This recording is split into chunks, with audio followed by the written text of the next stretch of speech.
then that would work, as long as you have a serial port. So you can go that route. You can Google how to do that and YouTube that. So you can't do any of those little USB to serial adapters because it won't know how to know the drivers. Yeah. Yeah, they don't work. Yeah, I've tried it. All right, guys, I am going to mute them. You guys can keep talking so that doesn't bother anybody. Let me hit this. Welcome, everyone. About to start the 2-meter crew net. This is KM6FAK.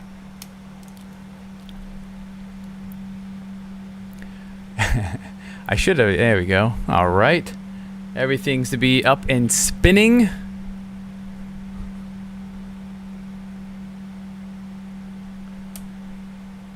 Welcome to the weekly 2-meter crew anti-net. My name is Jason, KM6FAK, and thanks for joining us on the VP debate night. And if you were watching earlier or maybe in between us here, I hope you had some tall boots on.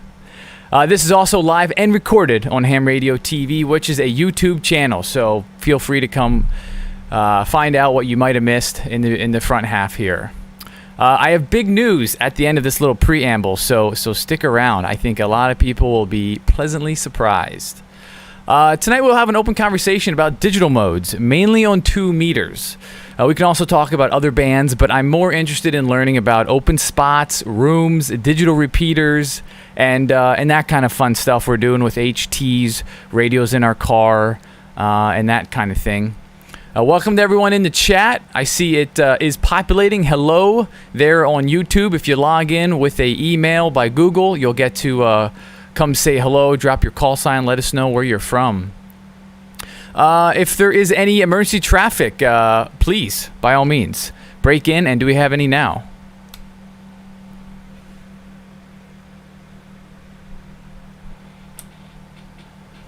Alrighty. The 2-meter crew meets every Wednesday right here. Whiskey 6 VVR repeater and live streams. A big thanks to the Vaca Valley Radio Club for allowing us to call this repeater home. That said, we will be on Ham Radio TV tomorrow night for our weekly club meeting. So come check that out. That's at the same time, 7 p.m. right here, out here on the west coast. Anyone can be a 2-meter crew member, as you might have already become or known. It's just a place to come hang out with us. Really, that's all there's to it. We try to respect everyone and also allow people to have different opinions. You can find us on Discord and Facebook. The links are below here in the video. And we'll drop some throughout the chat there. And so now for the big news, I've got Justin. Let me unmute myself in Zoom. Justin, you want to unmute yourself? I can bring you in that way. All right. So, Justin, this is KM6FAK. I'm going to let the repeater reset. And now back with Justin. Go ahead. Oh, we don't hear you yet, Justin. Is that my end? Hold on a minute. That is my end. Okay, try it again. How about now? Yeah, you're good. All right. So we got KM6ZTH here, and, I've heard some rumors that these fabulous patches that went out to a few need to go out to some more. So we have them, but we haven't had a way of distributing them, and that's been a thing. So Jason bent my arm a little bit, and we had some talks, and, I also got a hold of the donkey. And so if you were to go to 2metercrew.square.sites, you might find something interesting there. So again, that's the numeral 2metercrew.square.sites. And Donkey's got some pieces in there. We've got these bad boys in there, and there's going to be more to come. We had to rush to get what we got up, but more is a coming, and we're working on something special to go along with that, some kind of giveaway. So all those details are still being worked out. Yeah, so there it is. People have been asking. They want the patch. They work great on hats or anywhere you'd like to stick it. So thank you, Justin. And Derek, the donkey, hopefully he comes and says hello. We need to get him in on some Zoom action one of these nights. Alrighty, so let me pass it around the horn as far as my fellow producers in here. How about Nick up there in the Northwest Ham Shack, our backup YouTube account? I've been kind of I check every single day, Nick. I want to see new content from you. What's going on up there with you? Well, the only new content I have had time to make if I want would be Natalie stood up on her own for the first time. That's the big news in the world for me. And it was like 3 seconds, and then she realized what she was doing, and then fell right back down on her butt. So that's all I really got as far as new content in my life. But just raising the kids, and I've been getting more involved in space. So I'm just going to throw that out there. If anybody has any cool apps or any interesting that you've learned in the last few months about space, we're kind of getting towards that time of year where everybody's inside and then they want to jump out and look. And I, for whatever reason, it's me. I did want to post. We had 280 members on Facebook. So for those of you that haven't joined Facebook, that's a lot of good resources, and I'm sure we'll be putting links to that site for patches and things like that. And I'm excited to see that unfold and grow. So. Yeah, with that, I will give it back to you, Jason. Thanks. This is Nick, KN6DAL, in Everton. All right. Thank you, Nick. Just for a signal report, every once in a while you would have a dropout. It'll just go away, but you're back seconds later. Not a huge deal. We heard everything you said. But, well, that probably will go into a little bit tonight's discussion, talking about digital modes, what people have set up, what they're working on, etc. But we're going to save Mike for last. So, because he's kind of the guy behind a lot of what I know about digital and what we're using currently with digital. If you're new to joining us, you can connect multiple ways. I just realized I don't have the newest way to connect to us, but let me pass it over to Kevin. Kevin, what do you have to say for yourself, sir? I have to unmute myself. You want me to key the radio? Sure, if you don't mind. All right, you're on the radio. I'm on the radio. Don't have a whole lot. We're working on a couple of Secret Squirrel projects that I think are going to be of interest to those of you who have ventured out into the HF world and having fun with that.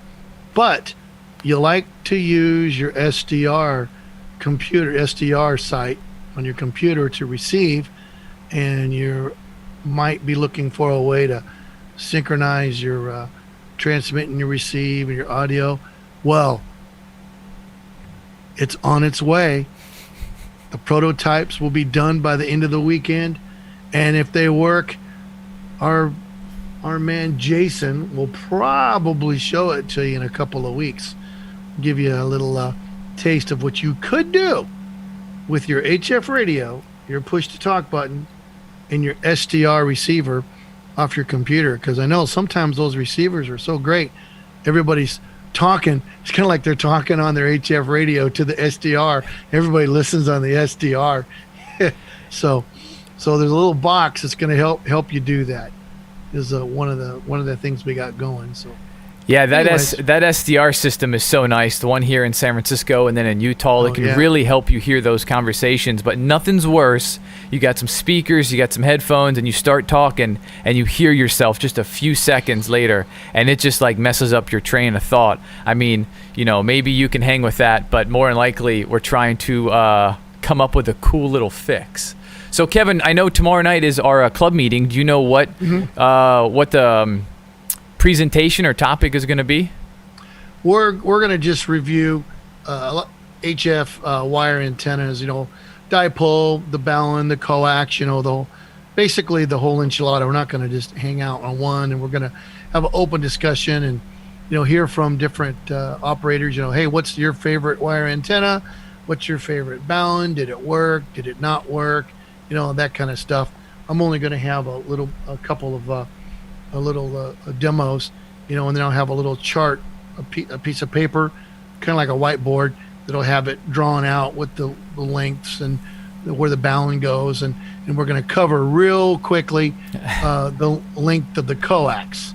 I've been asked that a lot. Does it really matter? That's the big question. Alrighty, so Before I give it to Mike, let me. I'm curious out there on RF land. I want to give any new hams or new to 2 meter crew. I want to give them an opportunity just to say hello. Just looking for name, call sign, and location. Go ahead.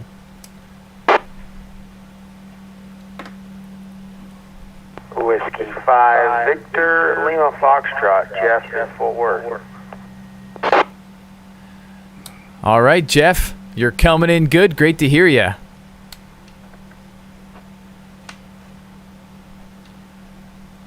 And Kilo Victor, Klamath Falls, started last week. Vacations on YouTube. That's what notified me that I was missing 2 meter crew, so I went and grabbed the radio. Awesome. Got you there, Jeff. And I heard the other station. Do you want to come back real quick? I think there was someone else there.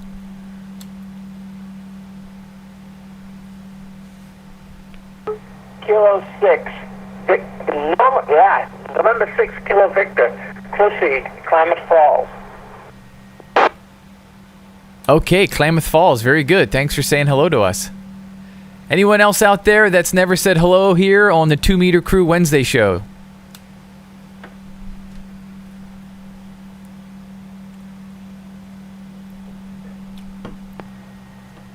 A7 OCV, Brandon in Eugene, Oregon. Brandon, great to have you. Thanks for checking in.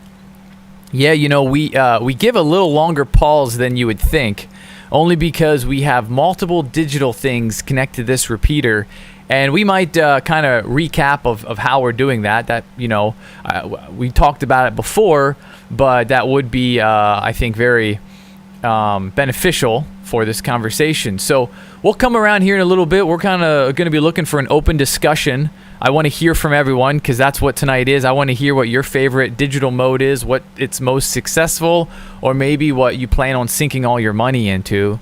But right now, I want to kick it over to Mike because, like I said, Mike is the reason why our repeater is connected all the different ways. So, Mike, just looking for what you like digitally, you know, where you started, and then, I mean, anything you've really thought to say. I'm not trying to lead the witness here, so go ahead. This is KM6FAK.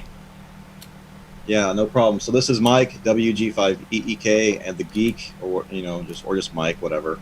So I got into digital first with a BTEC. I don't know if it's going to show up. It's a BTEC radio. It looks just like the Anytone 868, but it's their 6x2. And then I bought a Pi-Star hotspot, and I just like playing around on the DMR side because it is a DMR radio. So I thought it was cool that you could, as a technician, you could utilize the digital part of ham radio and talk around the world to anybody really, using a radio and just, you know, little Raspberry Pi in a box. And I thought that was really cool. And so I was talking with Kevin, and we were talking to another ham who happened to be traveling through the area, and said he was using AllStar, and I had heard of it, but I didn't really know what that is.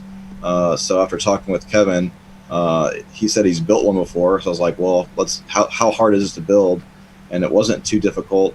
You need another Raspberry Pi, some other components, but I won't get into that tonight. But in another radio, typically, and we built that, and that opened up quite a bit for linking the repeater to some other digital modes like EchoLink, and of course with AllStar. And then I figured out a way through using DV Switch software, which is open source. You can link in a bunch of different modes, DMR, YSF, NXDN, P25, D-Star, just depends on what you have available, what you want to use. So I went with DMR because I was familiar with that, and that wasn't too bad.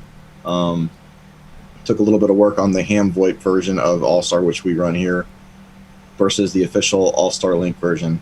Seems to be a little bit more tricky getting it set up, but once it's set up, it's pretty solid. And then recently, I bought this. It was a system on a chip or a single board computer, kind of like a Pi, but it was on sale on Amazon for like $15.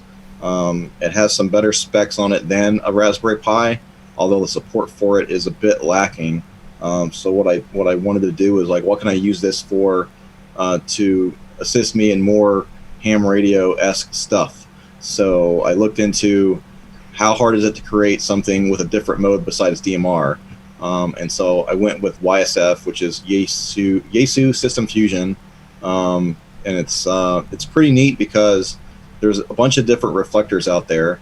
There's YCF, there's there's XLX, there's like REF for like D-Star. I mean, there's like a ton. FCS, there's a lot. There's a whole bunch of different ways, but they all serve one purpose, and that's to allow, hams, amateur radio operators, to talk to each other.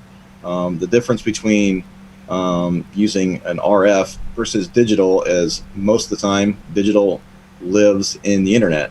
But since we do have the AllStar, we're able to tie that in and link it to our repeater, so people can talk on RF, they can talk through the internet on digital, and all communicate with each other. And it's basically like a big giant repeater all linked together, big chat room, however you want to say it. So I don't know if you want to let the repeater drop for a second, Jason. Yeah, and then let me also ask, is there anyone that has questions so far, either what our repeater's doing or what Mike has said?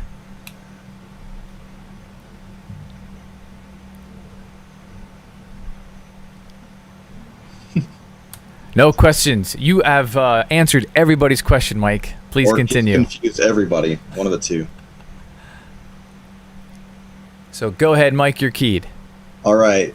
Back again. This is Mike, WG5EEK. So I wanted to go through. I want to share my screen if I can. Yeah. And I just kind of want to run through what I did to get this thing installed. Of course, I'm not going to go through how to get your operating system installed, because there's other videos and stuff out there for that.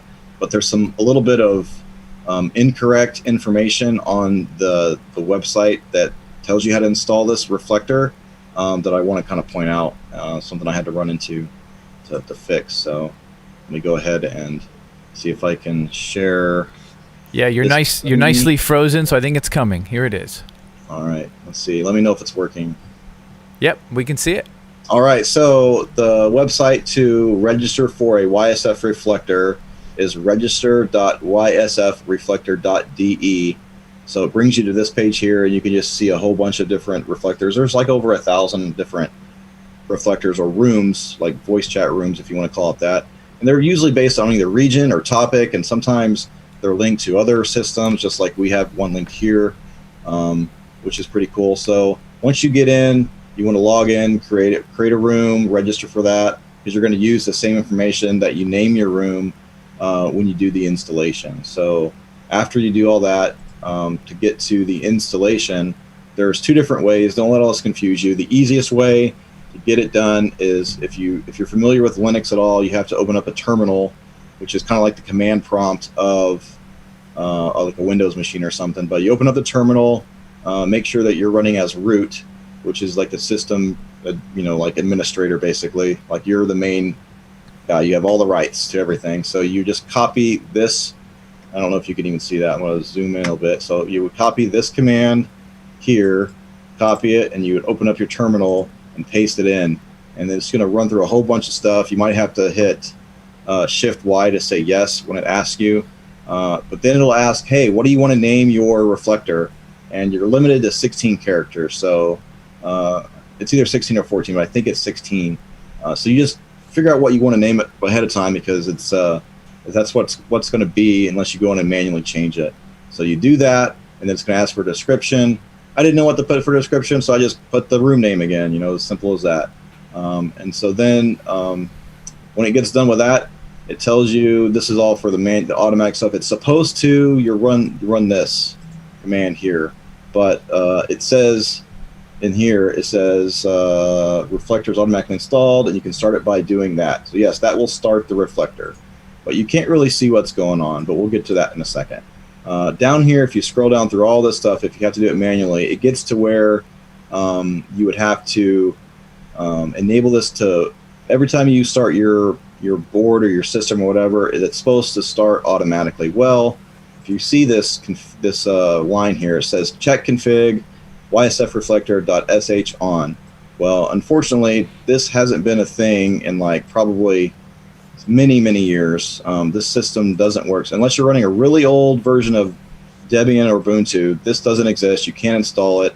It's like calling a program that, like let's just say they got rid of MS Paint and they're still saying, hey, use MS Paint, and it might not exist. So what you have to do is you have to type in service and then the name of this and then defaults, DEFAULTS. And I was going to bring that up, but did I bring it up?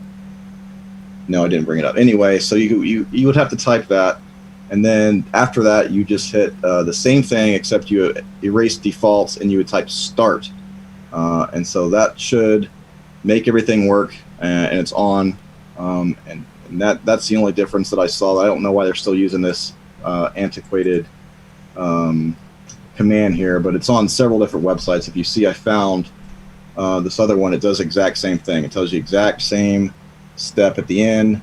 It doesn't work. You might get frustrated, but if you guys want to do this and have problems, just let me know. So the next thing is, okay, so I've got it installed. Now how do I see who's on it? So the next thing is you need to install what's called a dashboard, and what that really equates to is like a website. How do I view what people are doing? They're transmitting, how long they transmitted, who's connected, all that stuff that you would normally see if you're using a, like a Pi-Star, where you have your screen here where it shows your dashboard, right? So it tells you, and I'm sorry for those of you who are not used, Pi-Star, but it just shows you who's connected, who transmitted, who's talking now, all that fun stuff. So it's kind of like this. Of course, I customize the colors because I'm a geek, but you just run through all this stuff here. It's line by line. All this stuff actually works, except for sometimes when it gets down here to the version numbers of the PHP, you might have to either change the 0.0 to like a 0.4 or whatever the current version is on both of these. But after that, you copy some files over, like it says. Basically, everything like this is accurate except for the point whatever version. So I would change that to whatever the current version is. I think it's 0.4, so you would change it to 7.4. And then you would just type in the IP address on your local LAN of your machine, and you'll be presented with this. This is your dashboard. So unfortunately, it looks like we've got 3 of me somehow connected, which I think is because I was playing around with my phone, coming in digitally.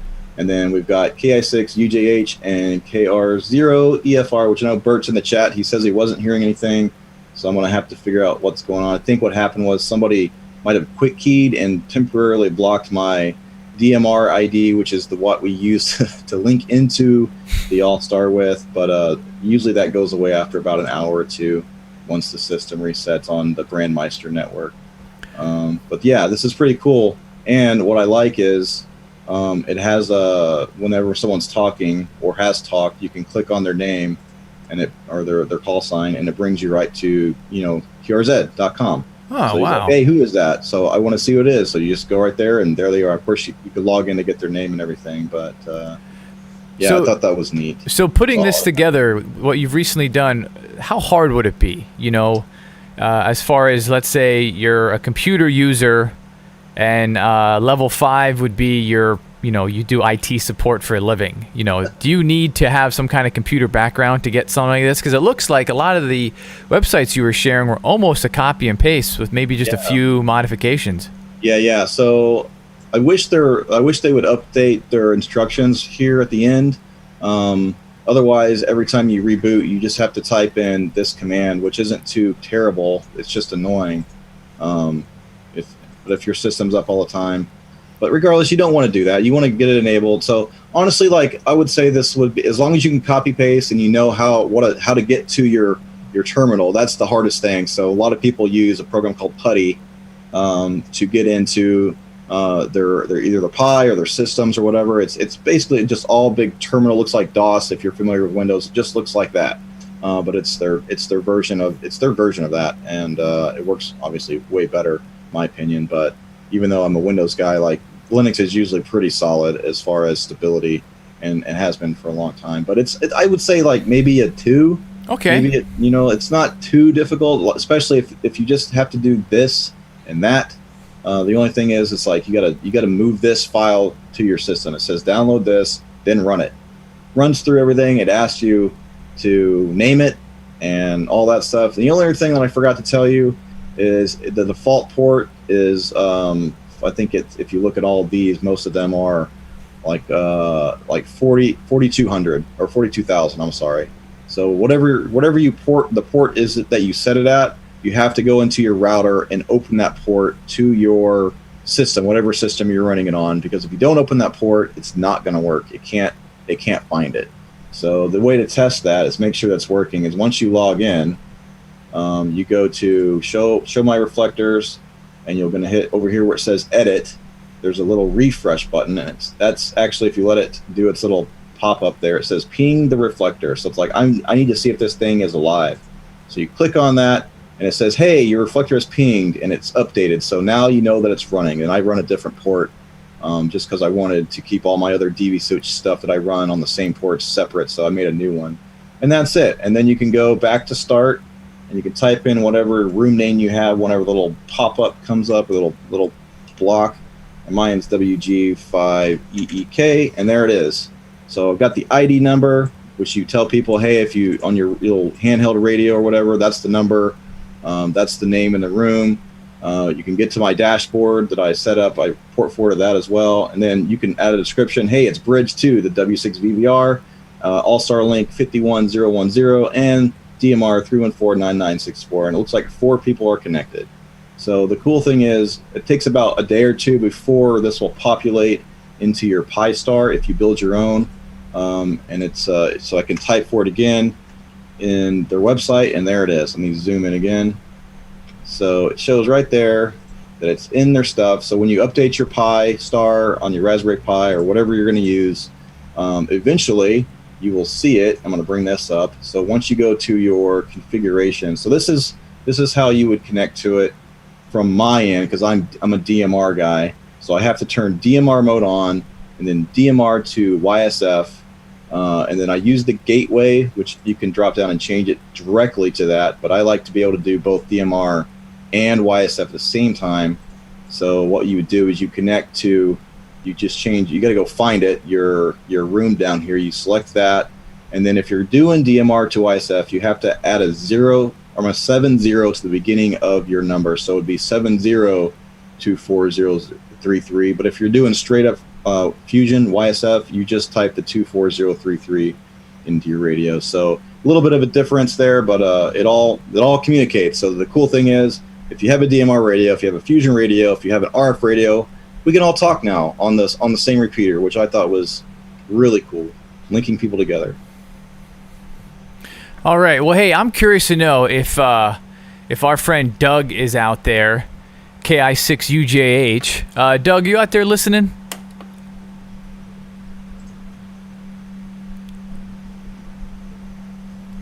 Sure,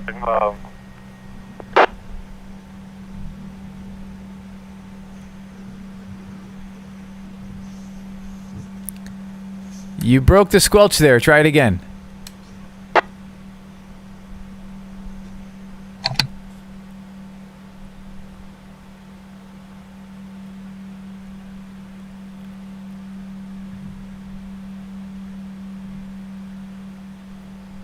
All right, we'll try Doug here in a little bit. Doug just recently tackled all of this and got this up and running, so I wanted to give him a chance to jump in. But we heard something there, but then I didn't hear him there. So, Mike, what else can you tell us about this? You know, the biggest mystery that we recently figured out was whether or not you can get into a Wires X room. For that matter, I recently was reading this article by K0RQ, and maybe we'll touch on this in a little bit, but the Wires X and the YSF is definitely not the same thing. And so if you if you try and tell someone what room you're in, it's not gonna. If someone is on Wires X utilizing their Yaesu radio, connected either right to the internet, or in my case, I was going through a repeater, I could not find the room that said person was talking about. So what do you think about that, Mike? Yeah, so unfortunately, like, Yaesu seems to make these things a little bit difficult. They don't like people bridging to wires X, whereas some of the other, popular reflectors and stuff, they've kind of made that a little bit more open to where you can bridge into other things. It doesn't mean you can't bridge in. Us hams are very resourceful, and we've figured out ways to do that. Bridge it into either AllStar or an MMDVM type of system, or whatever the case may be, and be able to take a wires X and another system like DMR, D-Star, or whatever, YSF, and link them together. Because if you notice, if you're into DMR or you have one of these Pi Stars or YSF or whatever, they have an America link on there that you can talk to, and that's bridged to a wires X, because America link is a wires X, like room or node or whatever you want to call it.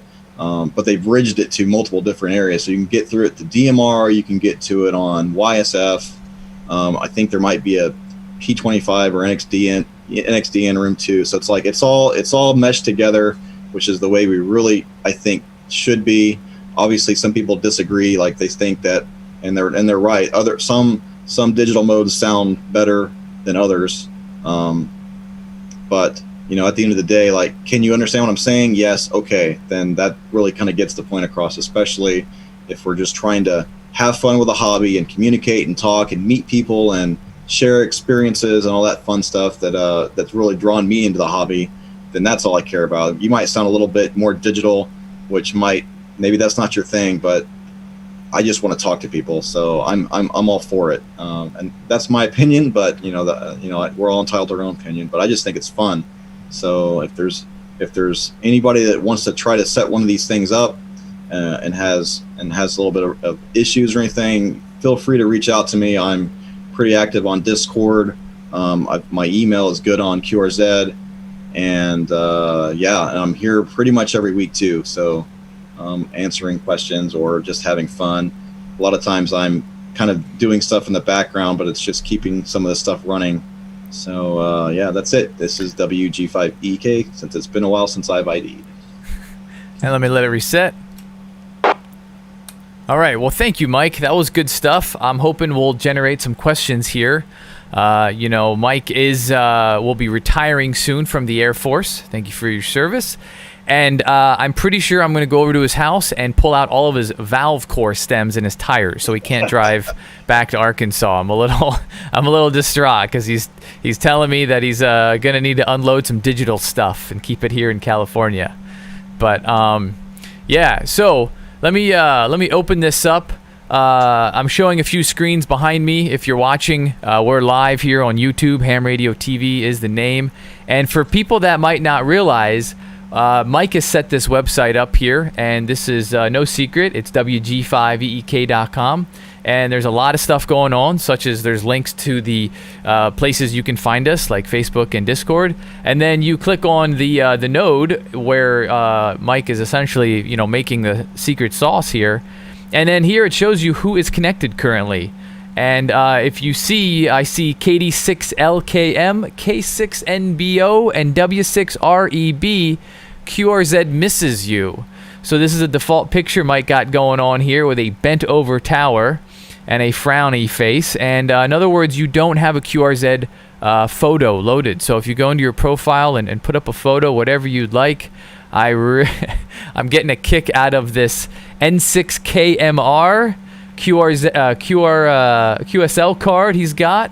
It says Kiss My Radio, and if you're not watching YouTube, you should go check out his QSL card. So let me open the repeater. I'm just looking for general conversation, chit chat, and questions about digital mode. This is KM6. Oh, go ahead. I just want to say most of this work in the background of the website has been my good friend Brandon, who was in Hawaii. Now he's down in SoCal. WH6GHN. He is a software god when it comes to doing this stuff. He's got multiple degrees and certifications in programming and stuff, and he's really helped me out. He's been my best friend since I can remember. I think it was like 7th or 8th grade. So he's really helped us as a whole, like, do all this stuff. So I just want to give a lot of credit to him, like most of it. Very good point. Yes, he has been a big help. And I see Doug in the chat. He's saying that he could hear, but we could not hear him. and I was outside and going through some stucco. Might have been a problem. So if you're not familiar with California, we love our stucco, and just on the inside of that is a chicken mesh, which essentially you have yourself a Faraday cage when you're inside of that. So maybe Doug will jump on here during kind of the open forum here, and I'm going to be dropping the Zoom link in just a few so everyone can jump into Zoom. KM6FAK. There, gentlemen, CAN6BXX. Hello, Michael. Kind of stepping in and out between watching debate and doing other things. Yeah, it looks like a good subject here, but it's out of my pay grade for my particular interest, but maybe down the road. But I have to admire Mike's knowledge of this particular concept of digital amateur radio. For me, my digital mode, if anything at all, is just using EchoLink on my smartphone. Otherwise, it's good old-fashioned RF and keep it simple. And like you, Jason, saving up lunch money for future projects. Great job as always, guys, no matter the subject. CAN6BXX. All right, Michael, great hearing from you. That's right. Ask your wife for $10 a day for lunch and take some top ramen and stick it in your back pocket for some radio. Who else is out there?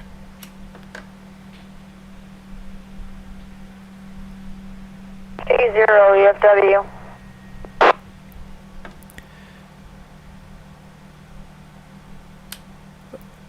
Is that EFW? That's Ryan.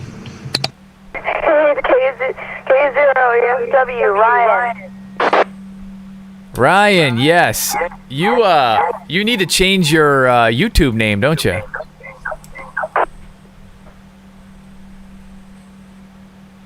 Yeah, I got to.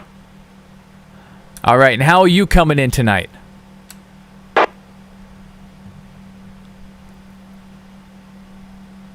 Well, there are certainly a lot of digital modes on specifically 2 meters. SSTV, FTA, CW. That's not a digital mode. You know, all these kind of modes that, you know, you can use, but you can't, like, nobody ever uses them.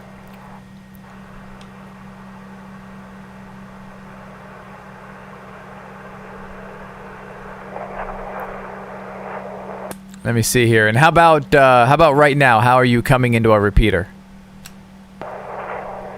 Uh-oh.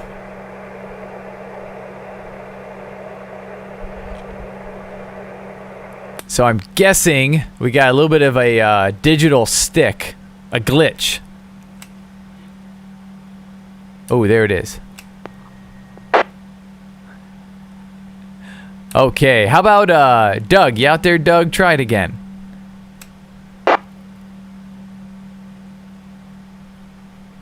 He's running. Oh, yeah, sorry. There was a digital stick. Thought I was transmitting. I thought I was transmitting, but I wasn't. I told EchoLink to disable the transmit, not do it over. Not a problem. We're just a bunch of amateurs. Well, sounds good. Thanks for checking in. I'm going to try to get a hold of Doug. He might need a few seconds to get that connection spun up, but Doug, we want to hear from you. You got that new Kenwood, got it all on the YSF, and let's see if we can hear you. Go ahead.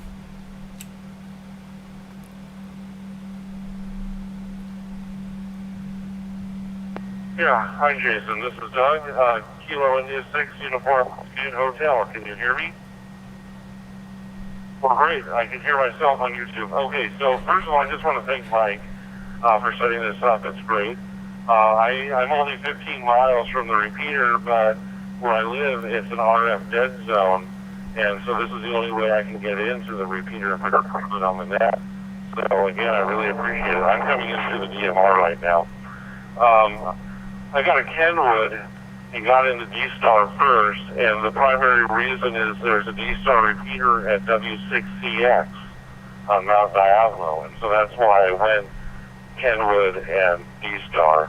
But I recently got the Open Spot 3, which lets me use this Kenwood radio to connect to Brandmeister talk groups and also YSF reflectors. And so use all 3 digital modes with this Kinlet. Now, it does distort your voice some, you know, so analog FM is really a pure sound, I think, but it's nice that you can talk around the world very easily with the digital modes. And in this case, 15 miles away when you're in an RF head zone. So thanks, Mike. This is KI6UJH back in that. All right, very good. Yeah, you held that connection. It was very smooth. It seemed like a little jerky, but the car got going and it went great. And yes, Doug, I normally enjoy your radio voice, but you definitely did have a little bit of a digital sound to yourself. But you know what? I think we're still in the beginning. I mean, I know digital's been around for 5 or 10 years, or quite honestly, I don't know how long, but we're at a point where it's constantly getting better. It's getting a little bit easier. Not to mention we have a lot of OMs now accepting it. I mean, that's a big thing. And I kind of go back in the history books before my time to where single sideband on HF, people were sticking their nose up in the air to that. So here we are trying something new. Of course, it's not going to be the best right away, but it really could be something. And who knows, in 2 years, you might not be able to even tell if it's digital or analog. So who else is out there tonight?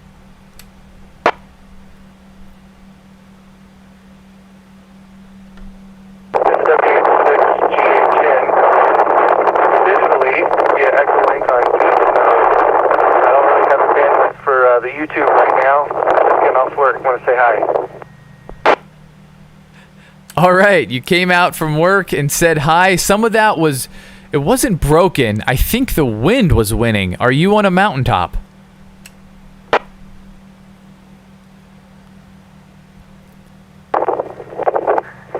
Hope this is better. WH6GHN coming in digitally via EchoLink, that is, on a Geeks node. In the middle of the desert, don't have a lot of service, so I can't get on the YouTube, but wanted to say hi to you guys. Awesome. Well, great hearing from you. That's a lot better. Yeah, once you knocked that wind down, you were coming in very clear, loud and proud. Well, hey, thanks for taking the time to come say hello. You got to love all these digital modes. You can just pull out your flat phone or your smartphone and dial right into the repeater. Excellent. Who else is out there like to say hello tonight?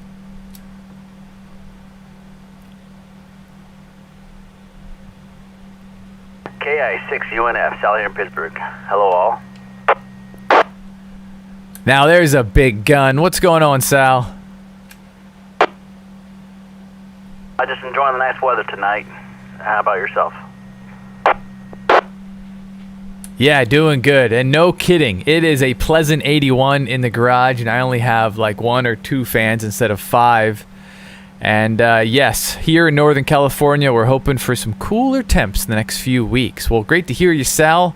I've been on the motorcycle all week going to work, so I haven't been on the radio. Typically, Sal and I, we talk around from 5 to 5:30. We're in the cars together, heading to work, doing the essential worker thing. Who else is out there? KN6GYX, Eric in Sacramento here. Eric, thanks for coming on and saying hello. Is the debate over? Can you sit down and calm yourself? I just finished dinner too, so now I'm extra calm. So I had a question for you. Have you guys done a night of simplex or something? That's something I really want to learn. I understand the logistics of it, but working with just 50 watts and trying to get out there as far as you can is kind of what I'm interested in. I've talked to people, the best antenna, the higher you are, et cetera, et cetera. It's not really wattage. So I was just wondering if we're going to have a class on that or something like Simplex 101. Yeah, that's a great recommendation. Thank you. Yeah, we could definitely talk about simplex. And what comes to my mind right away is, what radio you're using, your location, your coax, the type of antenna. I know for me, I started with a home-built cactus, copper cactus J-pole, but the thing about J-pole is you have 0 gain, 0 dB a gain. So that would be kind of fun.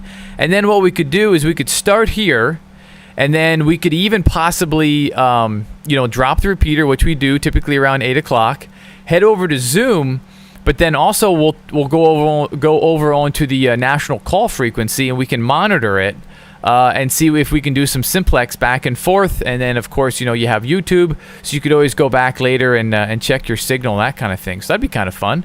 Yeah, good call. Yeah, just curious. I just wanted to throw that out there, and I know how you brainstorm things, so I can count on you to go through with it. As usual, you're always thorough, which I really do appreciate. So anyhow, KN6GLX here for now, 73s. Have a great night.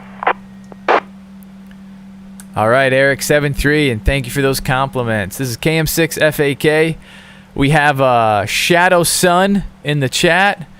2 Meter Crew needs to do an HF net. Oh my goodness, we'd have to rename ourselves. That's not a bad idea either. Maybe like a 80 meters or 75 meters, maybe the same thing where we talk about some HF, go to Zoom, and then either do some SDRs or see who's where and who we can hear. That'd be kind of fun. I like it. Who else is out there tonight?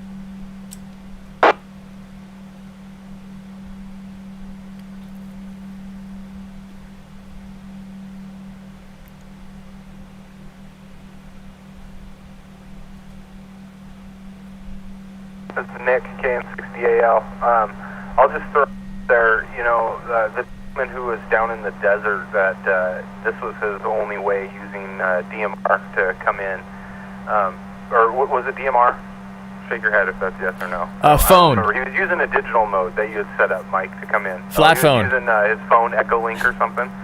But how cool is that, No other way to get into the repeater. And I just wanted to kind of mirror what you had said earlier, Mike, about, just getting more people to talk. Sometimes the voice isn't perfect. Sometimes it's a bit digitized. But at the end of the day, we've had a lot of people come in through a lot of different modes, even just here tonight, and we've been able to communicate. And how cool is that to just broaden that horizon? So just kind of a mirrored thank you for the work that you and Brand and everybody else has put into making that possible and making it possible for me. And I think a lot of you out there know my setup situation, but I'm in northwestern Washington. I'm coming in through a AllStar digital node that I have set up behind me, behind my green screen, and it's transmitting to Mike's or sometimes Kevin's node, and that is what's transmitting over the repeater. So it's kind of been essential in my ability to communicate, and it's taught me a lot about the different modes and capabilities of getting in, and so I would say, based on the heading, what's your favorite digital mode? Mine's probably AllStar. It seems very rapid. It's the voice quality is really good. I have had pretty good audio moments getting into different repeaters and going into all kinds of different places. I've never had a challenge with that. And it is pretty user-friendly as far as getting set up, except for when I have it plugged into my radio that I have right now. It's posing a couple of issues, but with exception of Jason's bad comment today, pretty good audio comments. But I just wanted to say thanks, and I thought that was awesome.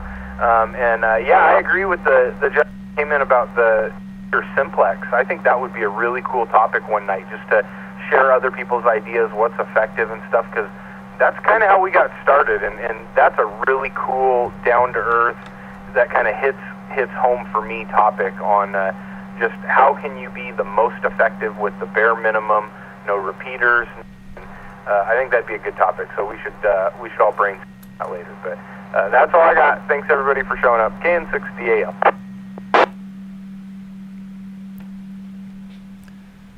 Excellent, Nick. Yeah, you have to go back and listen to yourself later. Then you'll hate me less. So who else is out there in RF land? Well, we're just open here for general conversation and chit-chat. I also just dropped the Zoom link. So I'll be watching the waiting room and letting everybody in. And we'll just kind of continue this talk in Zoom.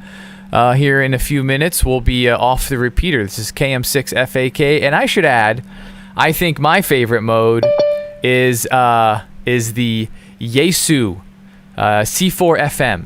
only because I have a couple of those radios now. I've done some experimenting, and it's pretty straightforward. I haven't needed a computer at all, and I'm able to connect to various repeaters. Now, I haven't tried to jump into an open spot or the internet, but I'm very impressed how well it works if you have a repeater in your range, which I do here in Vacaville, and I did when I went up to South Lake Tahoe, did a little camping.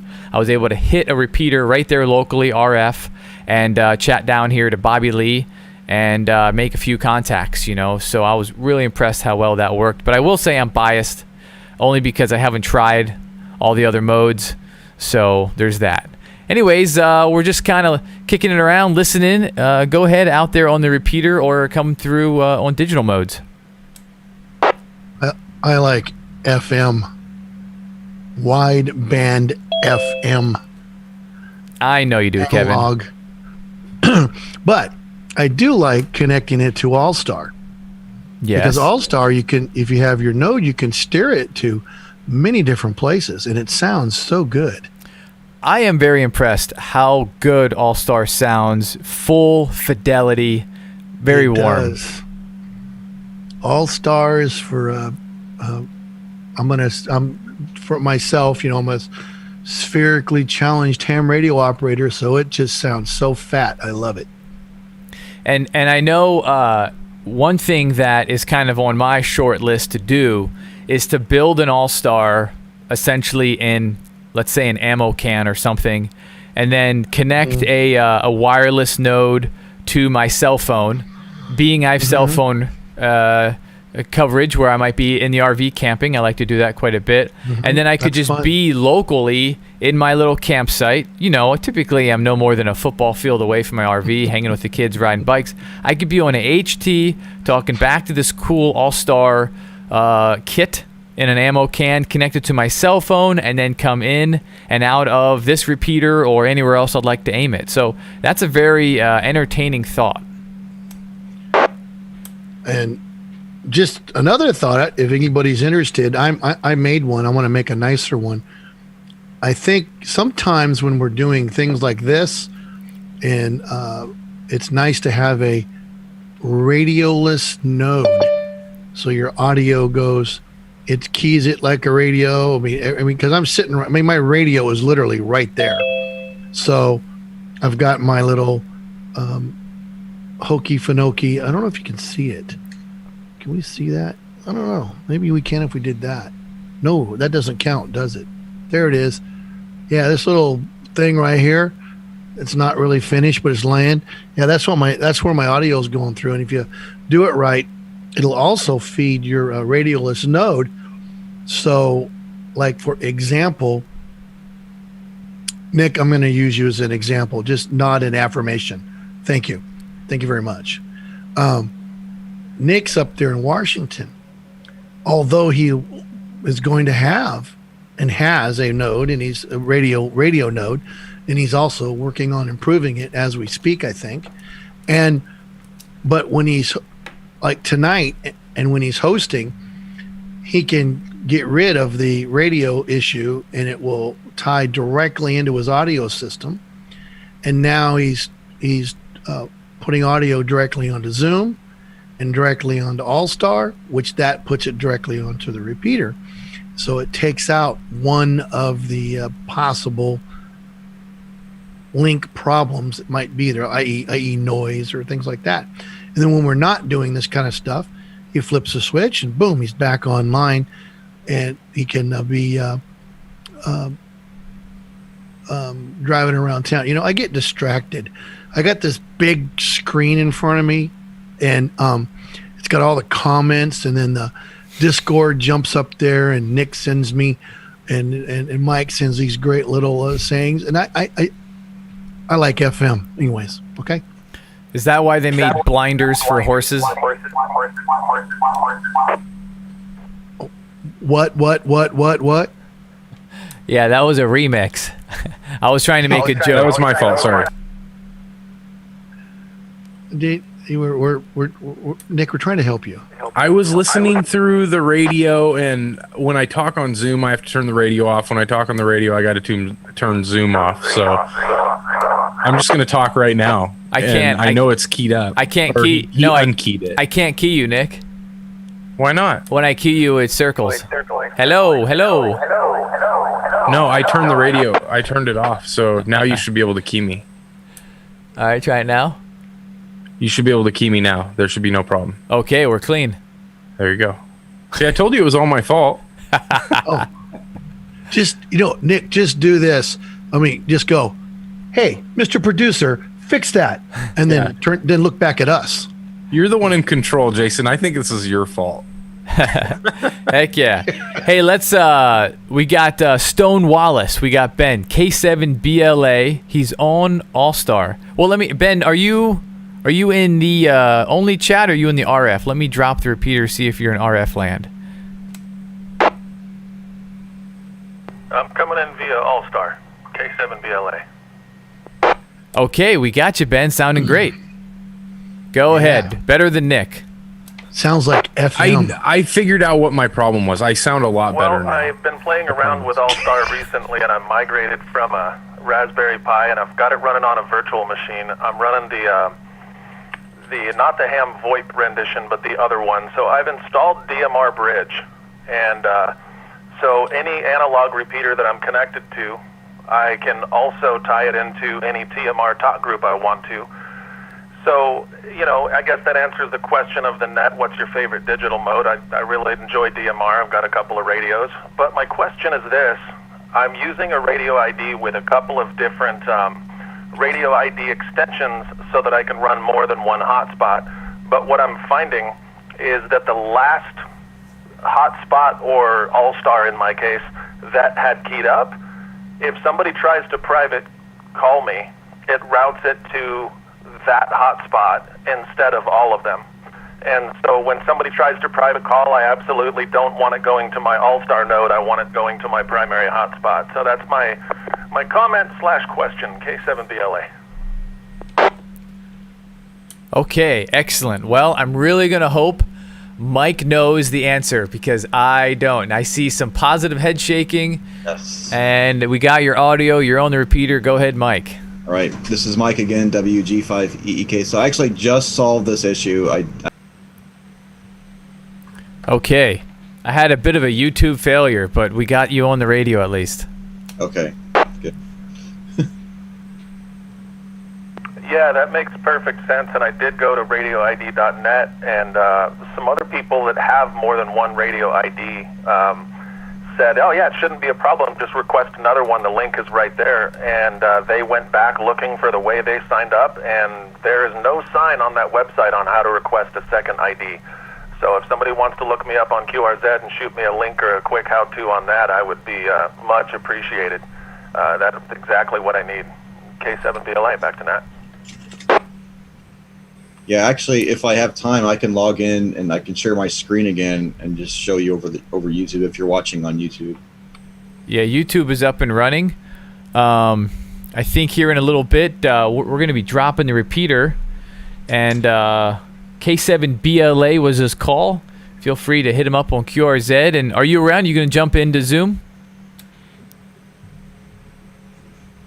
I haven't signed up for Zoom. I am on the YouTube. I'm going to stick around on AllStar, but I guess you guys aren't going to keep that linked in on Zoom, yeah? Well, we typically drop the repeater right around now at 8 o'clock, and Zoom can be as simple as download it on your smartphone. You don't even have to run the video. You can just keep the video off and just have it as audio, and then you're able to just chime in and keep the conversation going. Absolutely. I'll drop in. I appreciate the help. K7BLA.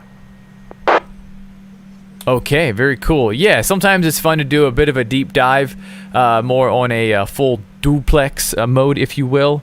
But let me just ask if anyone out there on RF land has anything for us as we wrap up and let go of the repeater. This is KM6FAK.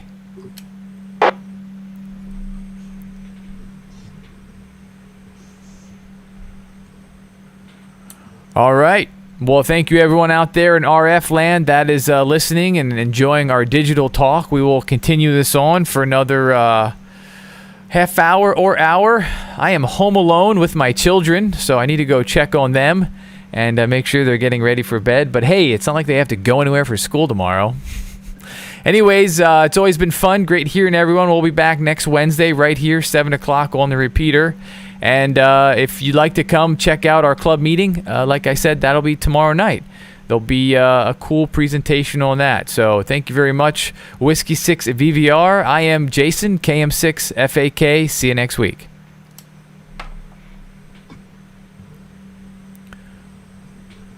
All right. I'm off the repeater. Let me turn it down. Everybody can unmute themselves. Have a great night. Well, we're not going to bed yet there, Richard. Let me get some people up here. We're still here. Don't go. Hey, Jason, if I can real quick, if I can share my screen, I just want to show him if he's... Yeah, you can share your screen. Okay, sweet. I mean, I don't think I turned that off. Let's see, share. Let me know if it's working. Yep, we can see your screen. All right, so all I did was go to radioid.net, log in with my call sign, password, all that fun stuff. And then you got to click on the DMR here. And normally it should say 1 of 2, or if you've never had one like these, or 0 of 0.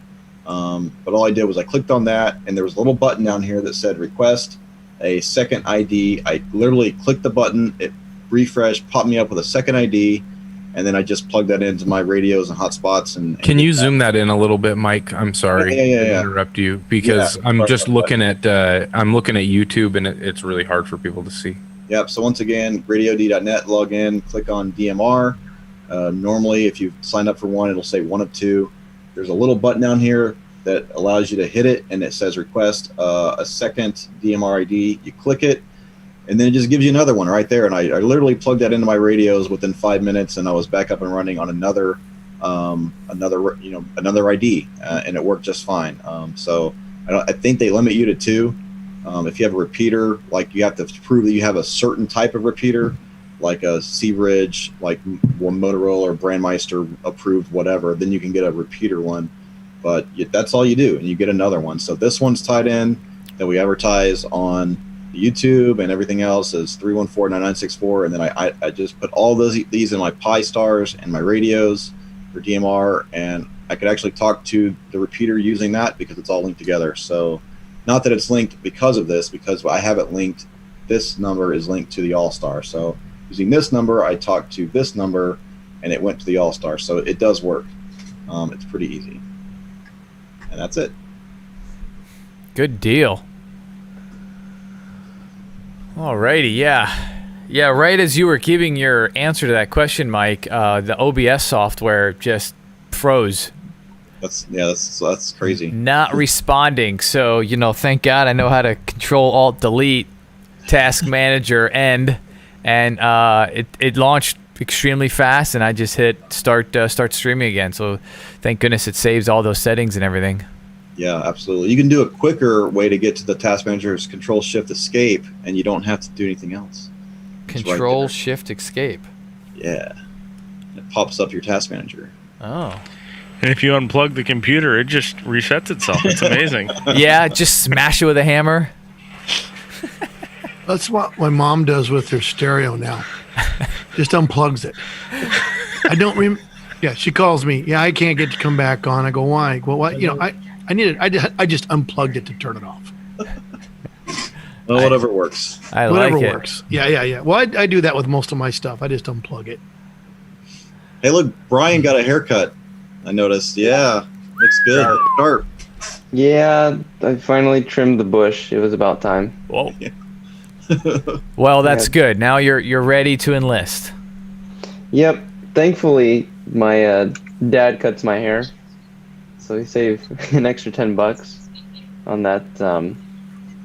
So thank God. I'm gonna have to learn that in college as well, how to cut my own hair and not rely on him. Just buy a Flowbee.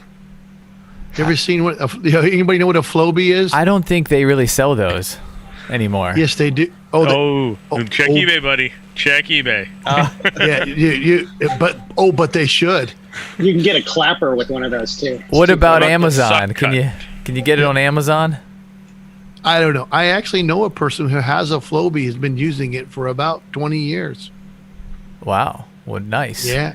Well, speaking about haircuts, we got Greg here in the house. How's it going, Greg? I'm good. I'm good. My kids won't let me cut their hair, surprisingly. and you don't need a haircut. Well, good nice deal. to see you guys. Good show. I like the whole digital mode thing. So I know Mike and I have been pinging each other back and forth on those little Rock 64s the past couple nights, and things are pain in the butt.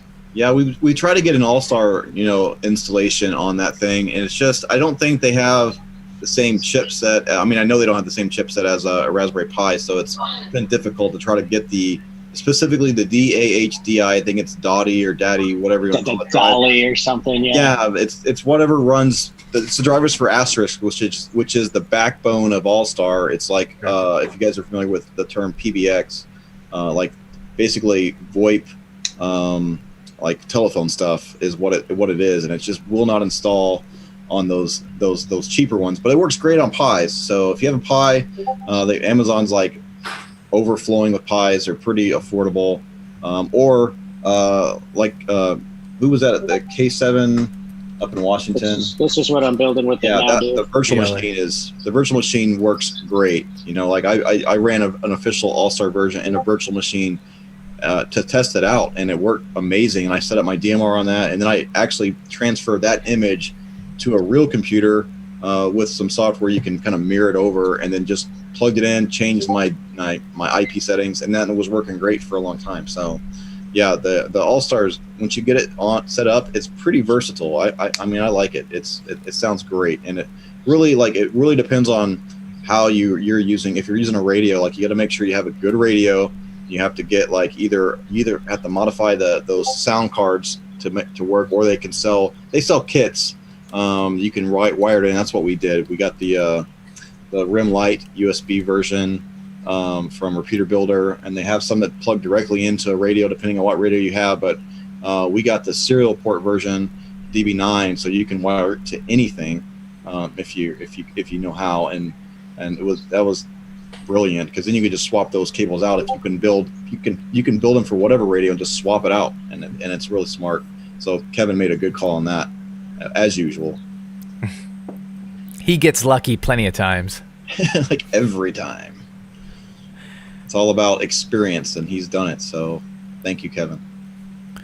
Well, all right. What about Scott? How are you tonight, Scott? Oh boy, we're falling. Hey guys, you're not falling. Sorry, I have radios turned on and turned down. Oh, I've been pretty busy. I played with the. I know you guys are talking about digital, but in my own world, I was messing around with the California. What is that? QSO party. Okay. I did 10 contacts and got my farthest distance on HF. I actually hit. Niagara Falls area and Massachusetts on two different QSOs on 40 meters, which I didn't even think I could do. So that's pretty dang good. I'm assuming the other people on the other end had some pretty darn good antennas to make that happen, to make up for my silly little dipole at 30 feet. But anyways, that was pretty good. I was really surprised by that. So. Yeah, that is probably the best part about contests, is there's a great opportunity to see how far you can get, because people are out there. So since we last checked in, I don't remember if I told you, I did follow the recommendations in the group. I did go to the cable place out in Sacramento here and bought myself some of that LMR 400 style cable, and I did put that in on my 30 foot. The 214 is installed on the 20 foot antenna. And I've been having pretty good success. I still need to tune up my antennas a little bit. I kind of only did a half job on them. My 40's tuned in pretty good, but my 20 and my 10 are off quite a bit. So the SWR is a little high on those. I could do better. This is my birthday month. I'm hoping maybe to get an analyzer in there somewhere in the next 3 weeks. I'm hoping. We'll see if I'm so lucky. So anyways, that's what I've been working on. My next big project, I'm trying to study on okay, so the never-ending quest to increase gain, right? I'm not ready for an amplifier or anything like that. I know I can do better with my antennas. I'd like to try to get something some kind of a beam. I don't know if it's a Moxon or something. I've been looking at the different ones that are out there. So any thoughts or ideas would be welcome. But I want to get a little more gain. What band do you want to beam on? I think right now I like to try to target 20. I like to do more with 20 right now. My 40, like I said, I'm getting out. I'm doing pretty good with 40. If I can hit Virginia and Niagara Falls, I'm not hurting. Nope. You did. Nope. Well, you make a 20-meter wire beam. Make a if you have the room, make a 3 or 4 element wire beam. That's what I'm thinking of. Or, I guess a Moxon as well. You can make a smaller, more compact version of of a hex beam as well. I don't know. There's Yagis. Those are, I don't know. Can I make a Yagi out of wire? Like on wooden? Yes. Can I make a wooden dowel structure and then lay out some wire on it? No. It's super easy. Why don't you want to amp? Go ahead. Why don't you want to amp? Why do I want to what? Why don't you want to amp? I'm not cost. If everyone, so the guidance that I'm seeing from everyone is, hey, get the very best antenna that you could possibly do, then go with the amp. Yeah, and then put an amp on it. Yeah. Agreed. But right, because you want your receive to be pretty good too, right? So that's a great point. Yeah. Well, that's what the SDRs work on your send receive. Go ahead. Yeah. I hear you. That is a very valid point. That you're reading the textbook and following it perfectly. But I saw a huge difference putting an amp in my shack, and it was a guy selling it here locally. I know swaps aren't happening, but finding an amp used is a great price. $300 to $500 can easily get you 500 watts. But you're right, it doesn't help your ears. No, I definitely like to get an amp, but I want to try to get. I think I can do better on the antennas and play around with that space a little bit more. I'm also reading. Remember my project number one, after maybe Analyzer, is saving up for an HF rig. I'm close. I'm like $700 close. This is my birthday money. That will probably put me up over the edge of what I need to buy. I'll probably get a 7300 because that's the closest to what I can afford. I'd like to get an FTDX 3000, but that's another $600 or $700 on top, $600-$700 on top. And I just don't want to wait that long. I was reading that compression can get you up to another 3 dB as well. So I'm looking to see if that might help. Well, right away I'm thinking. That's a really nice shirt. Have you thought about a fans only site? What? only a few people will get that. Anyways, you could always just dance. Well, right on, Scott. Yeah. Great hearing from you. Yeah. What about modding your audio? How many of the old timer guys are actually paying attention to how their audio is? And it's not about gain, but it's about breaking the pileup. And when you're the guy that's clearly heard in that pileup, that's what can make the difference, right? So, like Bob Heil does a great presentation on it. What the audible range that you have is, and what kind of audio signal you're putting out there will make more of a difference than even your amplifier will. Yeah. I've seen that presentation too. I know what you're talking about. I know in my case, there's just people out there that don't even hear me when they're just calling CQ after CQ after CQ, and it's not necessarily 20. Sometimes it's on 40 and 80, and I don't know why. So, but that's where those guys are being really efficient. They're using monoband antennas, right? They're not necessarily using something with traps and things like that. They're doing a basic wire antenna, but it's cut to the proper length.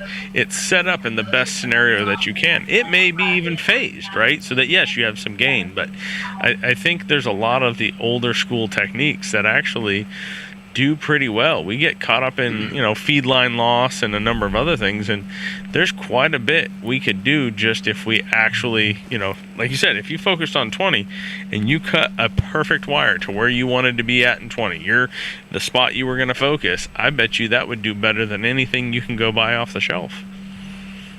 Well, and I did. I cut my own antennas. I do have a 20 meter cut for 20. And so I have a 30-foot antenna at 30 feet. I've got a 40, 20, 10 fan pole dipole with things kind of going off in different directions. And then my 80 meter is just a simple 80 meter dipole. It is cut for 80 meters. I think it's 3.8, pretty close on the dot. Fairly low SWR in the center there. I don't know how I can make it better except for, getting it higher off the air, and I'm not going to be able to do that right now. So, I'm going to comment on what Justin said. I don't use any of that compression, any of that stuff. I have an older radio. I have my favorite one. I have newer ones too, but one of my favorites is my Kenwood TS940. It does have compression, and some kind of speech processor thing. I never use it, and I don't use the ALC between my radio and my amplifier either. I run it full tilt boogie. I just hook my mic up to it, and I have an external compressor. It's not a speech processor. Its sole purpose is to when I go, hey, like this one here is doing right now, it takes the edge off the top end of my audio. It allows for lack of a better term, no hate mail please, the RMS level to sustain the volume without overdriving my radio or my radio overdriving my amplifier. So when I put the pedal to the metal and I'm running a kilowatt, and because if you got it, you use it. When I talk to Jason in Vacaville, I use a kilowatt. Anyways, when I'm talking in the microphone, it's like I have the same mic in my shack as I have out here in the office. And when I get into it, I see the compressor just kind of going back just a little bit, and that's all I do. I don't have a big EQ on it or anything.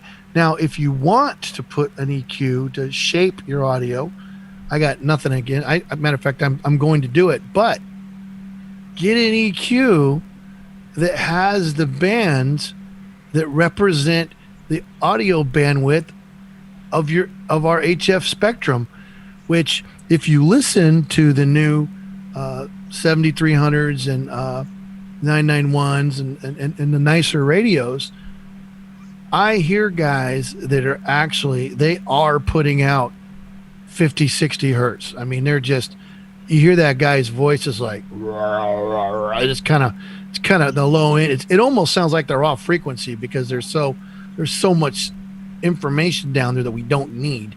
So I reach up on my SDR because I have a pan adapter. I just slide it up. I just get rid of that crap because I don't want to hear it. But my point is, if you're gonna frequency shape it for extended hi-fi or whatever we're gonna call it, it's got to be between 50 hertz and 4 kilohertz. Because anything past 4 kilohertz for most radios, we're not going to hear it anyways. And anything below even 60 hertz is I mean, that's pretty low. I don't know, Justin. I think that's pretty low for a ham radio. I roll mine off at like 100. Well, and Bob's point is 25 kilohertz, or 2.5 kilohertz that's where voice is, right? So if that's where that's what our phone system uses, right? Back to VoIP and what we're doing, right? When you go to that perceivable audio, and then that way you're focusing as much energy through the smallest amount of bandwidth down, is kind of that concept, right? Is you don't want to, as you're saying, Kevin, you don't want to send a bunch of extra garbage down the pipe to make your signal this fat sounding thing that nobody's going to be able to hear. You want to send the important part. So a smaller packet, it's kind of like getting into digital a little bit here, that you want to packetize it, make it as small as possible, and it be the most important bits. Yep. There's a couple of preamps, i.e. digital mixers out there, and Jason's going to hook one up here real soon. It's what you can do is as presets. Because like tonight we're on the repeater and we're on Zoom and we're all having fun. So it's like, yeah, you got your radio voice going and you want it to sound really good. Okay. And then you flip over you switch to HF when you're 991 or your 7300 or whatever it is. You may not want the same. Matter of fact, you typically don't want the same setting as we're using right now. So I have mine in the house set for just HF at the moment. And I want to set it up. I want to set it up to where I can go between the two. But yeah, I don't. Just to speak to Scott. Yeah, Scott, I don't use any of that stuff because another thing too is what part of the 2.5 kilohertz bandwidth or 2.8 are you using? And these radios now, like the 7300, you can let it go down to 50 hertz, and then you might stop it at 2550. What I would do is I'd roll it off if you want to get the max bang for your buck. I would roll it off higher, like at 100 or 125, and let it go a little past 2500s for a little bit of sibilance. And because low frequencies typically take more energy to amplify, i.e. bass. Y'all know you want your bass, you need more power. It's all about the bass. It's all about the bass. It's all about the bass. So, that's what we got to do sometime. We got to get our HF radios out, and when we get on the air, we'll generate tones, and you can see it. You guys that have 991s and 7300s and stuff, you can actually see it and hear it on your little scope. You can see that you can bring that tone down, and you can see it start to roll off, and how much of it you can actually hear, and then you can go the other direction, and you can start turning it up. And who has a 7300? Do you guys have one? Yeah. I don't. You don't? You know what? You should get one for Christmas. I'm gonna talk to your parents.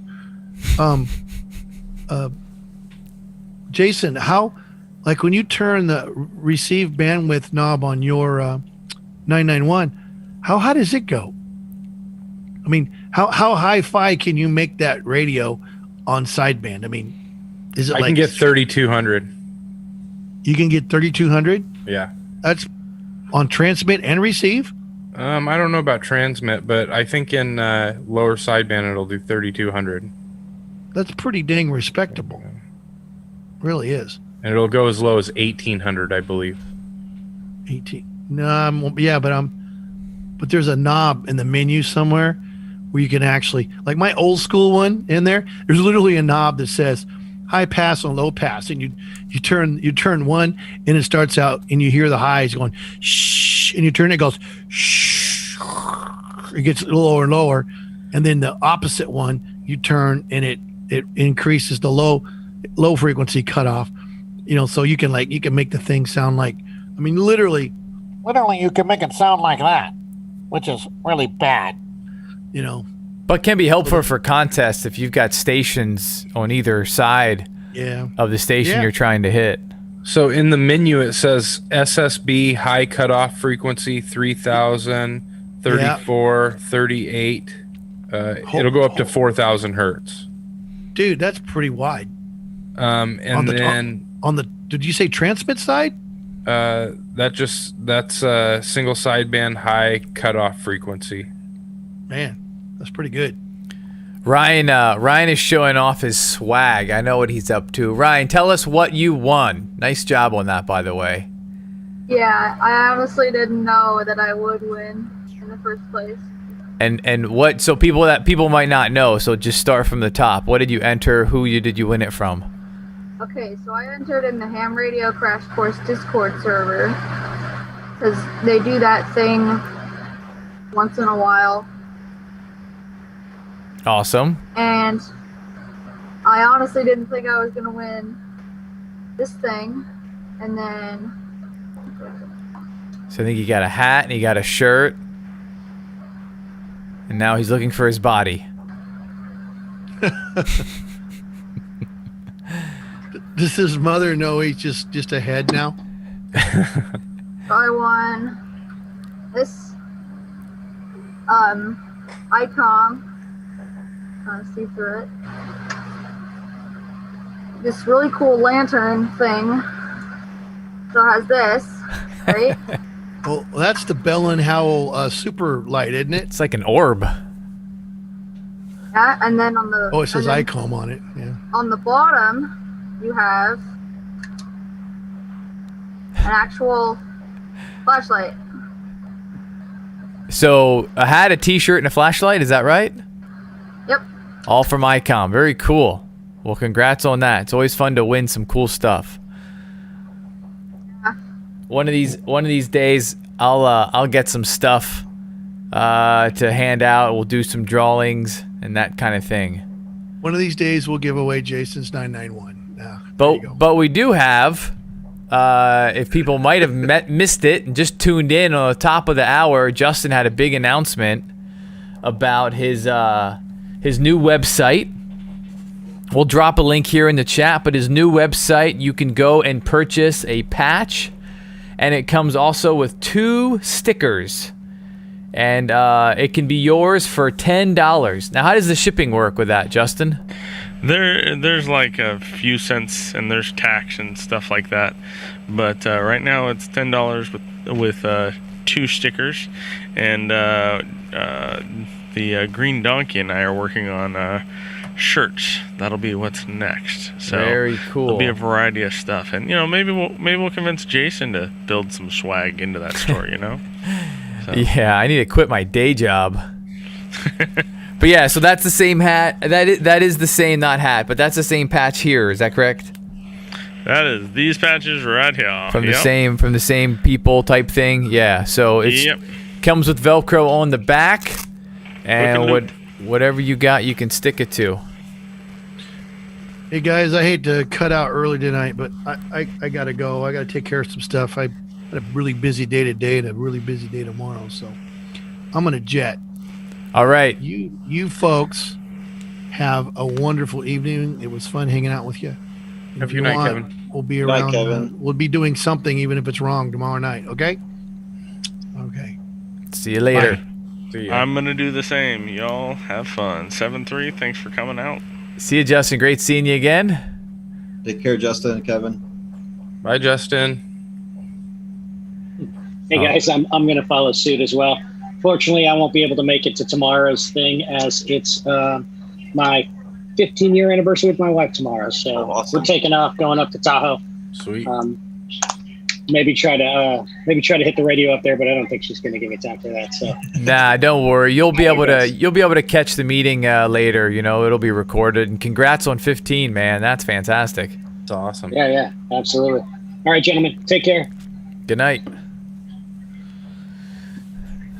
I finally found it after Kevin left. So our radios, Jason, they will go it's either a range of 100 to 3,000, 100 to 2,900, 200 to 2,800, and then so forth up to 400 to 2,600. So it'll just basically narrow it down Okay. for our transmit.